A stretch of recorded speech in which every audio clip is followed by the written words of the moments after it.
महिलाओं की करते हैं। महिला सशक्तिकरण की दिशा में सुप्रीम कोर्ट ने एक और बड़ा कदम उठाया है। 16 मई को होने वाले सुप्रीम कोर्ट बार एसोसिएशन के चुनावों से ठीक पहले सुप्रीम कोर्ट का फैसला आया है, जिसमें सुप्रीम कोर्ट बार एसोसिएशन में 1/3 महिला आरक्षण लागू करने का आदेश दिया गया है। 16 मई को होने वाले सुप्रीम कोर्ट बार एसोसिएशन के चुनावों से ठीक पहले ये फैसला है। एससीबीए 1/3 महिला आरक्षण लागू करने का आदेश दे चुकी है। इस बार के चुनाव में कोषाध्यक्ष यानी ट्रेजरर का पद महिला के लिए आरक्षित करने का भी आदेश है।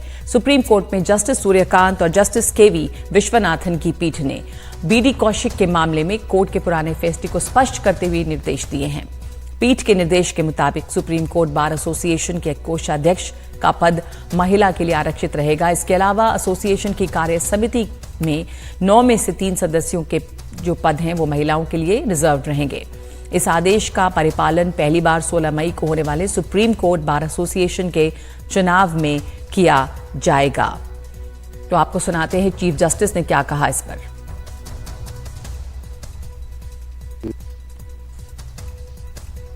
You delivered many judgments for women rights especially. Do you think lot more has to be done for women empowerment? This is lots of cases come to Supreme Court every day. We saw permanent commission in forces, many cases. So do you feel that more has to be done? There is gender bias in society also. Well, of course, we have overcome many challenges to be where we are. There's no manner of doubt that as between what the status of women was in terms of levels of education when we gained independence and where we are today, the country has really progressed substantially. I'm conversant about the progress which has been made in the legal profession itself. But having said that, for all the work which has been done, particularly by the Indian judiciary, a great amount still remains to be done. Recently, we designated 12 women as senior advocates in the month of February 2024 in the Supreme Court.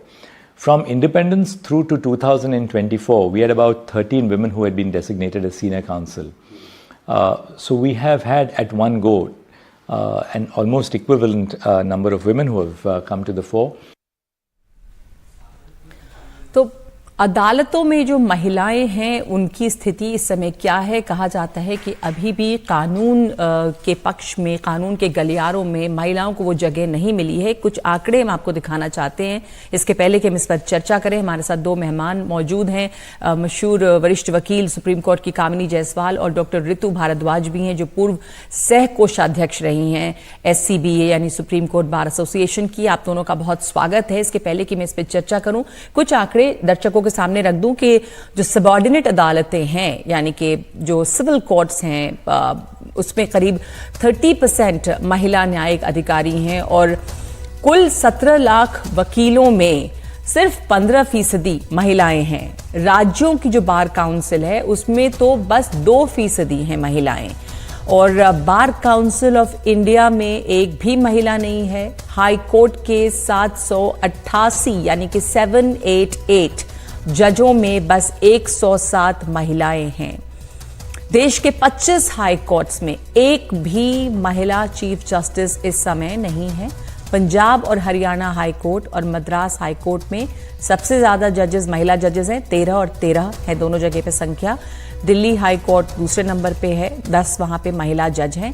लेकिन जो आज फैसला अदालत ने दिया, supreme court ने दिया, उससे ये वहां पे जो पुरुष प्रधानता है उसके लिए, उसको बदलने के लिए या एक जेंडर इक्वालिटी के लिए भी क्या रास्ता खुलता दिखता है आपको? कामिनी जायसवाल जी, आपके पहले कमेंट्स इस पे। ये बहुत अच्छा कदम है, बहुत अच्छा ऑर्डर, बहुत अच्छा है। इसमें देखिए फर्क सिर्फ इतना ही हो गया है कि इन्होंने ट्रेजरर की पोजीशन को, कोषाध्यक्ष की पोजीशन रिजर्व कर दी है। वो सिर्फ इस बार के लिए रिजर्व करी, it can't be for ever, because एक कोई सिस्टम डालना पड़ेगा ताकि हर पोस्ट में बाय सर्कुलेशन अगर रिजर्वेशन हो जाए तो ज्यादा अच्छा होगा। जहां तक एग्जीक्यूटिव कमेटी और सीनियर एग्जीक्यूटिव कमेटी मेंबर है, मेरे जहां तक मुझे याद है कि अभी तक ऐसे इलेक्शंस होते रहे हैं और दो तीन फीमेल मेंबर्स हमेशा रही हैं। तो उसमें कोई इतना फर्क नहीं पड़ने वाला है। पर ये एक ऑर्डर है सुप्रीम कोर्ट का, इसलिए ये बहुत ही अच्छा है। और आगे चल के इसको देखते हुए मुझे लगता है और जगह supreme court, high court, bar association, including the parliament, ये रिजर्वेशन हो, तब ये एक कदम है और इसको फॉलो कर, अगर सुप्रीम कोर्ट ने करा है तो बाकी लोगों को फॉलो करना चाहिए। इससे फर्क कितना पड़ता हुआ दिखता है आपको, डॉक्टर ऋतु भारद्वाज? आप तो सह कोषाध्यक्ष रही हैं, लेकिन इस समय देखें तो अब हालत जो है कि बार काउंसिल ऑफ इंडिया में एक भी महिला नहीं है। ट्रेजरर के पोस्ट को इस बार के लिए रिजर्व करने की बात की गई है। अब ये जो आदेश आज के हैं, इससे किस तरह के बदलाव आपको दिखते हैं होते हुए? जी, इससे बदलाव बहुत आएगा, क्योंकि एक सभी को मौका मिलेगा ये आगे आने के लिए। ऐसा कई बार होता ये है कि इतना सारा रिप्रेजेंटेशन फीमेल से नहीं जो हो पाता था और जो आगे नहीं आ पाती थी, वो इस रिजर्वेशन जो ये एक ऑर्डर पास हुआ है, वो एक बहुत ही अच्छा कदम है इस तरफ की औरतों को भी, महिलाओं को एक जगह मिलेगी और वो अपना इस तरह से वो एक सशक्त होके एक अपना स्थान बना पाएंगे। पर आप तो पूर्व सह कोषाध्यक्ष रही हैं, क्या आप अपने पर्सनल एक्सपीरियंस से, अपने ज़ाती तजुर्बे से बता सकेंगी कि स्थिति क्या है? कितना मुश्किल होता है इस ऐसे जगह पे जहाँ पे काफ़ी पुरुष प्रधानता है? तो वैसे में ये जगह आपके बनाना, आगे आना, कितना कैसा है ये पूरी जर्नी और कितना मुश्किल है ये? देखिए, अगर जाना जाए मेरे एक्सपीरियंस से, मैंने तो तभी लड़ा जब ऐसा कोई रिजर्वेशन नहीं था और इस पोस्ट पे तो अभी भी नहीं है। पर और यहाँ पर सभी वकील हैं, ऐसा नहीं है कि कोई आदमी या औरत। पर एक जो कई महिलाएं हैं जो शायद आगे इतना बढ़ के इलेक्शन में आगे नहीं आ पाती हैं या इतना रिप्रेजेंटेशन नहीं दे पाती हैं, उनको मौका मिलेगा शायद आगे आने का। और ये एक बहुत अच्छा कदम है, बिकॉज जो बहुत औरतें सिर्फ ये सोच के रह जाती थी कि इतने सारे आदमियों में मैं कैसे इलेक्शन लड़ पाऊंगी या कैसे जीत पाऊंगी, वो शायद उनको एक बहुत बड़ा एक उनका मनोबल एक बढ़ाने का बहुत अच्छा एक रास्ता खुला है, जिससे उनको ये लगेगा कि हम शायद अब अपना भी एक स्थान बना पाएंगे। जी ठीक है। तो कामिनी जी, जैसा ऋतु भारद्वाज कह रही हैं कि ये हिचक रहती थी, हालांकि ये भी उन्होंने कहा कि सब वकील हैं, कोई पुरुष है कोई महिला है, ये फर्क नहीं पड़ता, आप वकील हैं। आप तो वरिष्ठ वकील रही हैं कामिनी जी सुप्रीम कोर्ट में, तो क्या अड़चन होती थी? मतलब रिजर्वेशन अगर ना भी हो तो ये जो स्थिति है कि बार काउंसिल ऑफ इंडिया में एक भी महिला नहीं है, राज्यों की बार काउंसिल में 2% महिलाएं हैं, आपके जैसी मुखर वकील और प्रभावशाली वकील आप तमाम लोग वहां पर है, क्या रुकावटें हैं, क्या रोकता रहा है महिलाओं को इसमें आने में आगे? महिलाओं को कुछ नहीं रोकता रहा है, पुरुष रोकते रहे हैं। अगर कोई महिला अब तो फिर भी बहुत ठीक है। शुरू में तो ये होता, अगर कोई महिला थोड़ा सा आगे बढ़ गई तो उसके बारे में जो अश्लील बातें फैलाई जाती थी, जो उसको सहना मुश्किल होता था। बहुत ही ज्यादा घिनौना वहां का वो एटमॉस्फेयर था। तो क्योंकि अगर हजारों में 5, 6, 8 महिलाएं होती थी और बहुत ही बुरी तरीके से, और सब जगह कहीं अब धीरे धीरे करके, क्योंकि महिलाओं और लड़कियों की तादाद बढ़ी है तो उनको भी अब थोड़ी सी कॉन्फिडेंस आई है।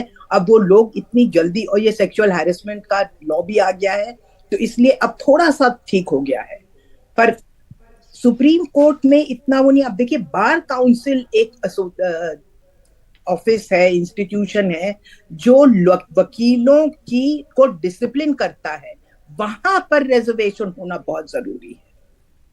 सुप्रीम कोर्ट बार एसोसिएशन का इतना रोल नहीं है कुछ करने में, तो इसलिए बार काउंसिल्स हैं, state bar councils, Indian bar council of India, यहाँ पे रिजर्वेशन होना जरूरी है, क्योंकि वो एक बॉडी है जो लोगों को, जो वकीलों को डिसिप्लिन करता है, उनके खिलाफ डिसिप्लिनरी एक्शन ले सकता है, उनको पनिशमेंट दे सकता है।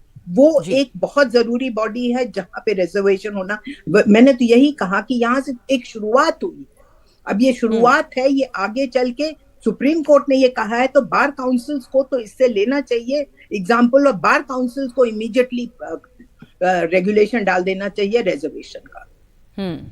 कदम जी, तब आगे बिल्कुल। बढ़ेंगे लोग, तब कुछ होगा अगर बार काउंसिल्स में महिलाओं के लिए रिजर्वेशन होगा तो। जी जी, बहुत महत्वपूर्ण है ये शुरुआत। कामिनी जायसवाल, धन्यवाद आपका, और आपका धन्यवाद ऋतु भारद्वाज हमारे साथ जुड़ने के लिए।